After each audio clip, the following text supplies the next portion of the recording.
කියනකෝ. දැන් ඔයා අද කෑවා නේද? මේ මීයක. හරිද? එහෙම මීය කන්න එපා. අපි දන්නේ නැහැනේ හරියටම. දැන් ඔයා එක අම්මට කනවා යකෝමු තවත්. දැන් අපි දන්නේ නැහැනේ හරියටම ඔයා කාලා තියෙන්නේ මී අම්ම එක්කද කියලා. හරිද? දැන් ඔයා මී අම්ම එක්ක කෑවොත්. හරිද?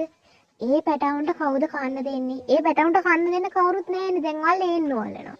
එතකොට ලේන් අම්මලගේ පැටවුන්ට කන්න දෙන්න කවුරුත් නැහැ. ඔයා ලේන් අම්මෙක් එහෙම කෑවොත්. හරිද? ඒක තේරුම් අරගෙන මා පුතා ඊළඟ පාර ලේන් අම්මලා, ලේන් තාත්තලා තව කවුද? මී අම්මලා, මී තාත්තලා ඔය මොකෙක්වත් අල්ලන්න එපා. හරිද? ගෙදරින් කන්න දෙන ටික ඇතිනේ. තව මොකටද කන්නේ? ආද කියන්න. අය කන්නේ නැද්ද? ඒක කියලා කටගත්තේ නේ යකෝ මුවත් හපනවා. හොයි ඊයා.